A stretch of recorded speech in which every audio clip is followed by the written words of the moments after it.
Hey viewers, welcome back to the channel. Today's video is a homestead update. Finally getting to be able to get back to some of that. We have chickens. So we are finally starting our egg laying flock.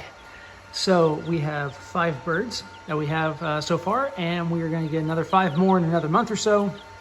I've got some different breeds from a different breeder that should be incubating as we speak. So I'll be excited to get those, but here's our first 5. I figure what I can do is I can talk to all the brooder equipment, how we have it all set up, and I'll talk about the chickens themselves. So to start off with, the brooder itself is a 110-gallon stock tank from Tractor Supply, just your typical off-the-shelf stock tank. There's kind of the, there's a label, and chose this for a number of reasons. One is because relatively inexpensive. It's 75 bucks. So for just going and buying something, it's not too bad. 2, the stock tank, it's durable. It can be used for a bunch of different things on the homestead. If I ever don't use it for a brooder, you know, as we go along, and it's big enough where I could put, you know, in my case, I'm planning for 10 birds in here, and it's big enough, should be big enough to let them run around. And I can store all the brooding equipment in it when I'm done. So that is the reasons that we chose that. Moving along, the bedding is just pine shavings. Here again is kind of what we chose. I think I got those from Atwoods, but Atwoods, Tractor Supply, whatever. Just your basic pine shavings. And the brick you buy actually gives you quite a bit. You can see kind of how much I used out of the brick there, right? And that covered a good, you know, 1.5 to 2 inch layer here of bedding. So that should last a good long while. Now the heat lamp, which I have turned off just for the video because it's the red light really washes out all the color. So we'll turn it back on once the video is done. But the heat lamp and bulb, and then the water feeder, and it actually, all this came in the kit along with one of these kind of feeders. All of that came in a kit from Atwoods for like 30 bucks, about the cheapest I could find to get that stuff versus buying it piecemeal. So that's why I chose, and so far working well. Lastly, the feed itself, here's what we went with, and got way too big of a bag, but Nature Wise chick starter grower. My goal ideally was to have a no soy feed. I'd love to have organic, non-GMO, and no soy. But a no soy starter feed honestly was hard to come by. I couldn't find it anywhere. So this is what I went with. It was the quote cleanest feed I could find. I can get no soy feed for the layers when they switch feed, and that will be our plan. That's one thing that we really want to do, is produce no soy eggs.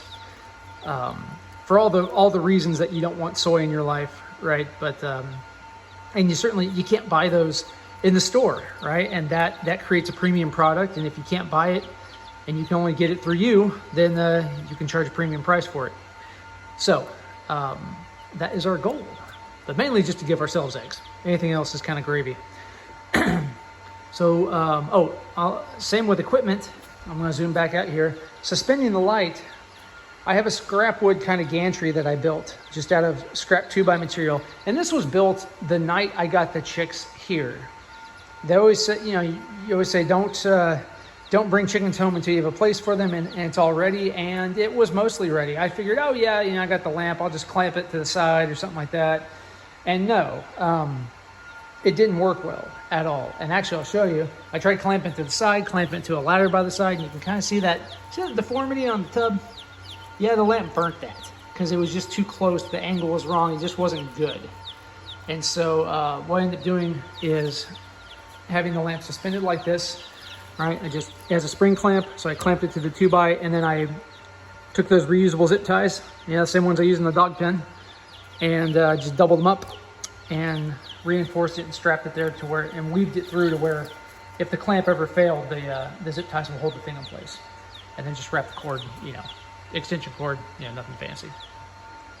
But I would recommend getting this setup done before you bring the chicks home and getting your lamp right and everything, because I was scrambling in the shop, you know, late at night trying like, okay, I knew I had wood. I knew I could do it. It's just, you know, all right, scramble and cut the lumber and, you know, getting it all right and screwing it up and going back and redoing it, you know, how these things go. So make sure you have that done before. Now let's talk about the chicks. We have 5 of them. They're breeds. I have no freaking clue. I got them at Atwoods, and they are just, you know, they just have a pile of birds basically, right, in their brooders. And so my wife basically picked out a mix. You know, we kind of wanted a mix of them anyway, just because they look cool, you know, and to see kind of what does well and whatnot. And who knows, maybe we'll standardize on one breed as we rotate them through. But for now, we got a mix of them. And my kids and wife, they all named them. And we decided to go with food names. So let's see if I can do this here. We've got